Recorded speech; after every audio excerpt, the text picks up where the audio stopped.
مدینہ منورہ کا مقدس اور مطہر شہر رحمت ہے اور فاروق اعظم عمر بن خطاب رضی اللہ عنہ مسند نشین خلافت ہیں۔ سر انور پر خلافت نبوی کا تاج سج رہا ہے اور ہر طرف عدل و انصاف کا ڈنکا بج رہا ہے۔ آدھی رات کا وقت ہے، دیار حبیب کے خوش نصیب باشندے اپنے اپنے گھروں میں استراحت فرما ہے۔ اس آدھی رات کے وقت اس پاک شہر میں ایک نقاب پوش اپنے ایک ساتھی کے ہمراہ شہر کا چکر لگا رہا ہے اور ہر گلی کوچہ اور ایک ایک مکان کو بغور دیکھتا ہوا جا رہا ہے۔ اچانک اس نے ایک مکان سے دھندلی سی روشنی نکلتی دیکھی۔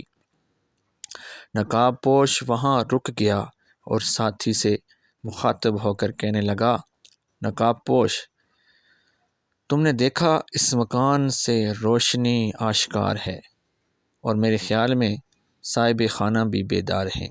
ساتھی: ہاں حضور ایسا ہی ہے، اور سنیے تو بچوں کے رونے کی آواز بھی آ رہی ہے۔ اور دیکھیے یہ غالباً بچوں کی ماں ہے جو انہیں سمجھا رہی ہے اور چپ کرا رہی ہے۔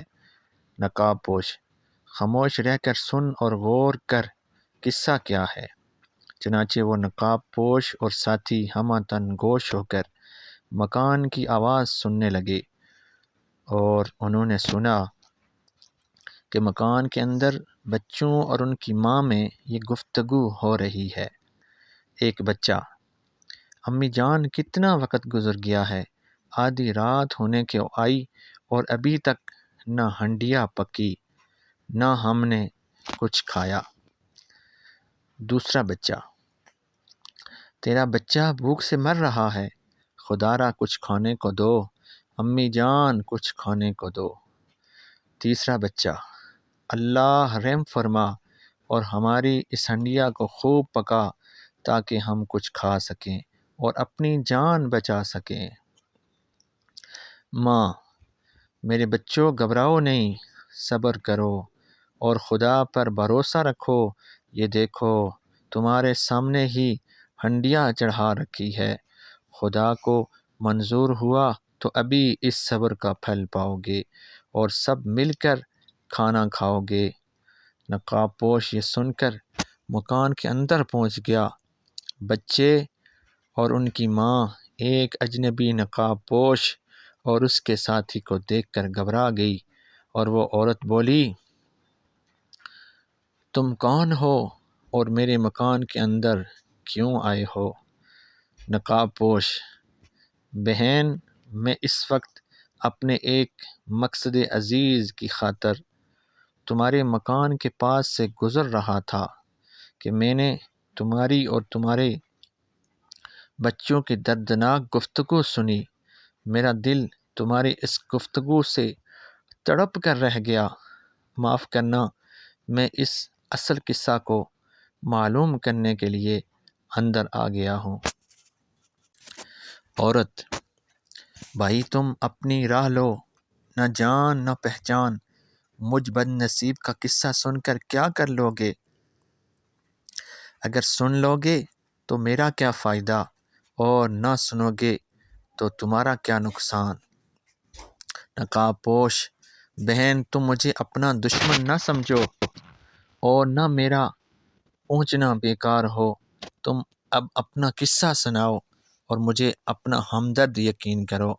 عورت: میں غریب ہوں، غم زدہ ہوں اور حیران ہوں اور ان بچوں کے لیے بڑی پریشان ہوں، چھوڑو اس قصہ کو اور میرے زخموں اور دل کے ٹانکوں کو نہ ادھیڑو۔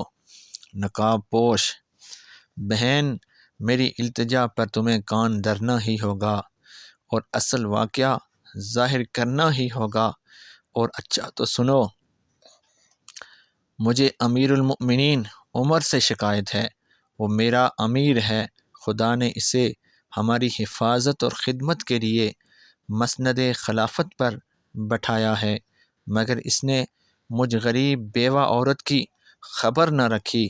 2 روز سے میں اور میرے یتیم بچے فاقہ سے ہیں اور آج یہ بھوک سے نڈھال ہو گئے، تو میں نے محض ان کا دل بہلانے کی خاطر اول شب سے ہی اس ہنڈیا کو چولہے پر چڑھا رکھا ہے اور ہنڈیا میں بجز پانی کے اور کچھ بھی نہیں۔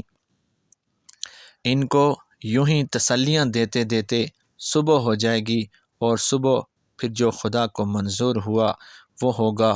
افسوس کہ امیر المؤمنین کو ہمارے ان یتیم اور بے کس بچوں کا کچھ پتہ نہیں۔ نقاب پوش: بہن، لیکن عمر کو کیا خبر تھی کہ تم اس حال میں ہو؟ تم نے کیوں اس کو آگاہ نہیں کیا؟ عورت: واہ صاحب واہ! خلیفہ وقت کو جب خدا نے رعایا کی حفاظت اور خیال کے لیے مقرر فرمایا ہے تو یہ خلیفہ کا اپنا فرض ہے کہ وہ اپنی ساری رعایا کے حالات سے باخبر ہو۔ اگر وہ اپنی رعایا کے حالات سے یوں ہی بے خبر ہے تو پھر اسے مسند خلافت پر بیٹھنے کا کوئی حق نہیں۔ آج اس نے میرے یتیم بچوں کی خبر گیری نہیں کی تو کل میں انشاءاللہ کملی والے آقا کے سامنے عمر کی شکایت کروں گی۔ نقاب پوش یہ بات سن کر رونے لگا اور فوراً مکان سے نکلا، اور تھوڑی دیر کے بعد اپنی پیٹھ پر آٹے کی ایک بوری اٹھائے ہوئے اندر داخل ہوا، اور بوری کو پیٹھ سے اتارا، کپڑے جھاڑے اور اپنے ساتھی سے مخاطب ہوا، کہا الحمدللہ، آٹے کی بوری میں خود اٹھا کر لے آیا۔ ساتھی: حضور، میں نے عرض کی تھی کہ میں بوری اٹھاتا ہوں، مگر آپ نے میری عرض کو قبول نہیں فرمایا۔ نقاب پوش: افلح! نقاب پوش کے ساتھی کا نام: کیا قیامت کے دن بھی میرا بوجھ اٹھا لو گے؟ اگر نہیں تو پھر یہاں بھی یہ بوجھ مجھ کو اٹھانا مناسب ہے۔ عورت یہ منظر دیکھ کر: بھائی خدا تم پر ہزار ہزار برکتیں نازل فرمائے، تم تو کوئی فرشتہ خصلت انسان ہو۔ میں تو اب بہت شرمندہ ہوں کہ اپنا قصہ تمہیں سنا کر تمہیں ناحق کوفت میں ڈالا۔ ان باتوں کو رہنے دیجئے اور مجھے اپنا فرض ادا کرنے دیجئے۔ نقاب پوش نے پھر بوری سے آٹا نکالا، خود ہی گوندا اور خود ہی آگ سلگائی۔ ساتھی: چولہے میں پھونکے مارتے ہوئے میں نے نقاب پوش کی داڑھی سے دھواں نکلتے دیکھا۔ روٹیاں بھی خود ہی اس فرشتہ خصلت انسان نے پکائیں، اور پھر ان بچوں کو کھلائیں، اور پھر ان روتے ہوئے یتیم بچوں کو کھانا کھلا کر خوش طبعی کی باتیں کر کے ہنسایا، اور کہا میں چاہتا ہوں کہ جن آنکھوں سے میں نے ان بچوں کو روتے ہوئے دیکھا ہے، انہی آنکھوں سے انہیں ہنستے ہوئے بھی دیکھوں۔ نقاب پوش کی یہ رحم دلی دیکھ کر وہ عورت بڑی متاثر ہوئی۔ عورت: اے نیک دل انسان، تم نے تو کمال کر دیا اور ہم غریبوں کو خوشحال کر دیا۔ نقاب پوش: کیا واقعی ہم پر خوش ہو؟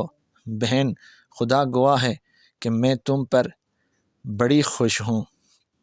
نقاب پوش: تو پھر میری خاطر عمر کا قصور معاف کر دے۔ بہن، کل قیامت کے دن اس کی شکایت کملی والے آقا سے نہ کرنا۔ عورت: مگر تمہیں امیر المؤمنین کی اتنی پاسداری کیوں ہے؟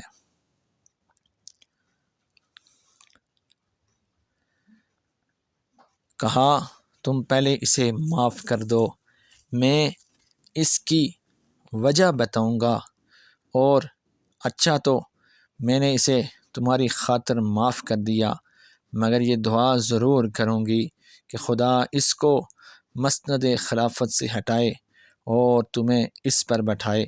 کہا بہن سنو، یہ دعا بھی تمہاری رائے گاہ نہیں گئی۔ عورت: وہ کیسے؟ نقاب پوش نقاب کو منہ سے ہٹاتے ہوئے: ادھر دیکھو۔ عورت حیران اور ششدر رہ کر: اے امیر المؤمنین، آپ؟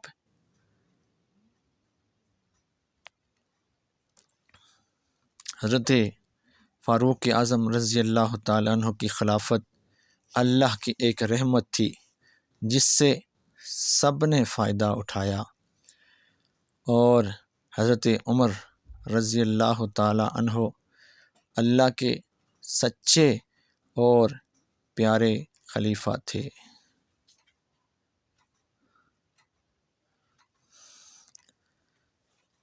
اگر آپ کو ہماری یہ ویڈیو اچھی لگی تو چینل کو سبسکرائب ضرور کریں اور بیل آئیکن کو بھی دبائیں تاکہ آنے والی ہر ویڈیو کا نوٹیفیکیشن آپ کو مل سکے۔ شکریہ، اللہ حافظ۔